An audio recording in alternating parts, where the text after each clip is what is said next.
Hi guys, it's एला। And क्या आपको लग रहा है कि जब से मैंने मेरी लाइफ में ठीक चीज़ें करनी शुरू करी हैं, जब से मैंने उन लोगों को कट ऑफ किया है, जब से मैंने अपने आप पे ध्यान देना शुरू किया है, आई एम वर्किंग हार्ड, मतलब जो भी whatever, you're working on yourself, और मेरी लाइफ की प्रॉब्लम्स बढ़ गई and you are really feeling demotivated कि क्या यार, मैं तो सारी चीज़ें सही कर रही हूँ but I am feeling verse.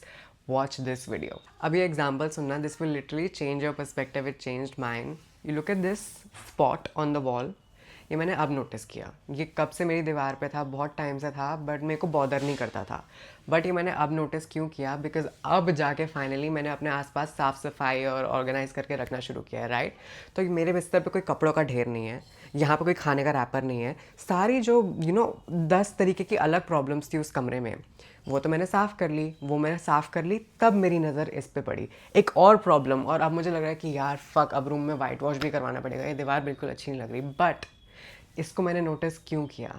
क्योंकि मैंने रास्ते से 10 अलग प्रॉब्लम्स हटाई। तो if you are noticing new problems in your life, जबकि आप बहुत मेहनत कर रहे हो, उसके बाद आपने नई प्रॉब्लम्स नोटिस करनी शुरू कर दी, congratulations, that means you are growing. And क्या होता है ना, आप नई चीज़ें नोटिस नहीं कर रहे हो, नई प्रॉब्लम्स नहीं आ रही हैं, आप बस उनको ध्यान से देख पा रहे हो, आप डी क्लटर कर रहे हो। बेसिकली आपको समझ आ रहा है कि आपके पास क्या क्या था, बट क्योंकि वो सब एक साथ ऊपर पाइल होकर रखा हुआ था, आपकी नज़र नहीं जा रही थी। एंड नज़र जा रही है is a proof that you R D cluttering in life. आप अपनी लाइफ को सॉर्ट कर रहे हो, अपनी लाइफ को अरेंज कर रहे हो, सही चीज़ों को सही जगह पे रख रहे हो, तभी आपकी गलत चीज़ों पे नज़र पड़ रही है। For me right now this is बहुत रेलिवेंट मेरे ब्रेकअप के कॉन्टेक्स्ट में, राइट? और मोस्ट ऑफ यू जिनका यूर गेटिंग ओवर समवन और going through a heartbreak, तो तुमने नोटिस किया होगा कि धीरे धीरे टाइम के साथ मेरे को और फ्रस्ट्रेशन और गुस्सा ये सब क्यों आ रहा है, मुझे और बातें याद क्यों आ रही हैं। ये छोटी सी आर्ग्यूमेंट हुई थी, मैंने उस टाइम पे इसको बारे में कुछ नहीं बोला, तो अब ये मेरे दिमाग में क्यों रिप्ले हो रही है? Because I tell you,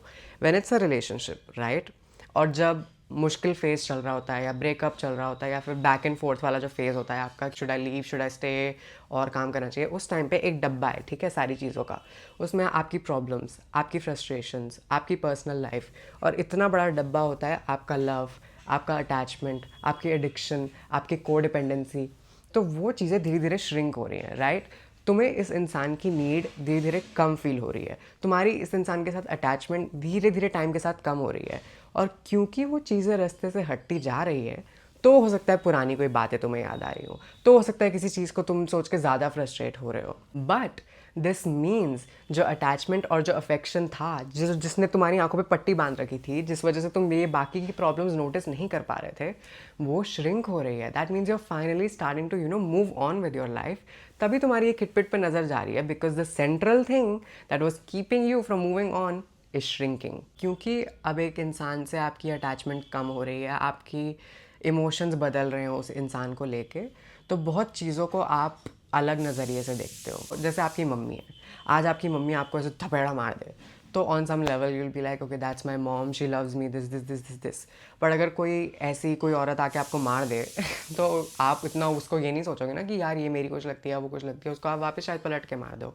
so basically that's what's happening, कि ये इंसान एक टाइम पे आपके लिए बहुत स्पेशल था, आप इसके बारे में बहुत इंटेंसली फील करते थे, अब धीरे धीरे वो फीलिंग्स ख़त्म हो रही हैं, तो वो सिचुएशन आपके लिए बहुत ब्लैक एंड वाइट होती जा रही है। अब आप ये नहीं सोच रहे हो कि ये इंसान जिसके बारे में मैं बहुत केयर करती थी, उसने मेरे साथ ऐसा किया, बट चलता है क्योंकि मैं उससे बहुत प्यार करती हूँ।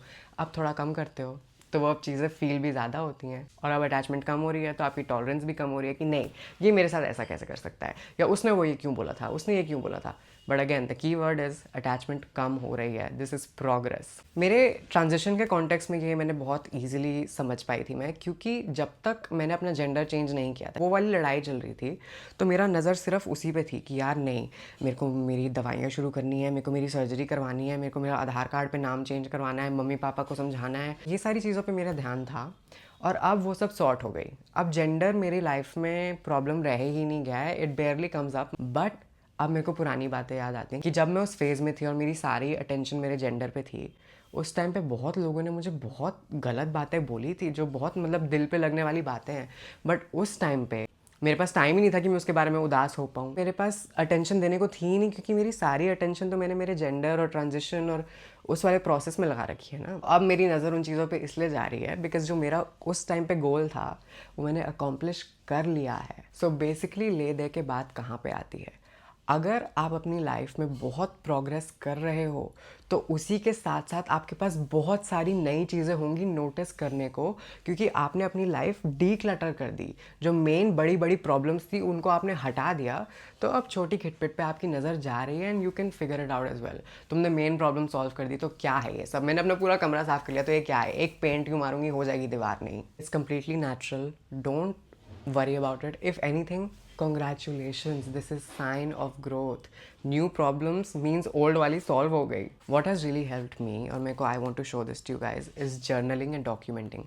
लिखो आज तुम्हारे दिन में क्या क्या हुआ, तुम्हें किस किस चीज़ ने बॉदर करा। And I been doing this consistently for 1 महीने से मैं कर रही हूँ। एंड आई वॉज रीडिंग शुरू से आज तक और मैं देखती रह गई, मतलब this is very like embarrassing. But एक जगह पे मैंने लिखा हुआ है, I haven't checked his profile in hours and it's really difficult. But now I haven't done it in weeks and I don't feel as bothered by it. और एक जगह पे मैंने लिखा हुआ है कि मेरा रूटीन बिल्कुल ख़राब हो गया है, I'm waking up really late. I hope I can fix it. I woke up at 6 a.m. today. After this video, I'm going to the gym. एक जगह पे मैंने लिखा हुआ है कि आई एम रियली नर्वस, मैं अपना कंटेंट बिल्कुल चेंज कर रही हूँ। अब मैं थोड़ी सीरियस टॉकिंग वाली वीडियोस बनाऊंगी। I am not sure if my audience will receive it well, या ये वीडियोस चलेंगी, क्या ऐसा कंटेंट चलेगा। I literally gained almost 10,000 followers in the last week. My videos have gotten millions and millions of views on Instagram, my subscribers on YouTube going up like this. So it keeps you in track when you journal. तो कभी कभी जब you are feeling lost और आपको लग रहा है कि यार लाइफ तो अच्छी होने के बजाय बुरी होती जा रही है, तो you can always go back और आपको पता चलेगा कि एक्चुअली अभी आपका ध्यान नहीं जा रहा है, क्योंकि अब आपकी लाइफ में नई प्रॉब्लम्स आ गई हैं। बट देखो कितनी प्रॉब्लम्स को तुमने सॉल्व करा है, तब जाके नई वाली आ पाई हैं, और तुम्हें ग्राउंड करता रहेगा कि yes you are making progress, don't worry.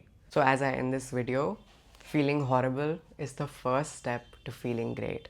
अगर आपकी लाइफ में नई प्रॉब्लम्स आ रही हैं, इसका मतलब है आपने पुरानी प्रॉब्लम्स को सॉल्व किया है, और वो तो बहुत बड़ी प्रॉब्लम्स थी। ये नई वाली तो छोटी छोटी किटपिट है, इसको भी आप सॉल्व कर लोगे। Believe in yourself, document your growth, so you can always look back and realize how far you've come. Thank you. Bye.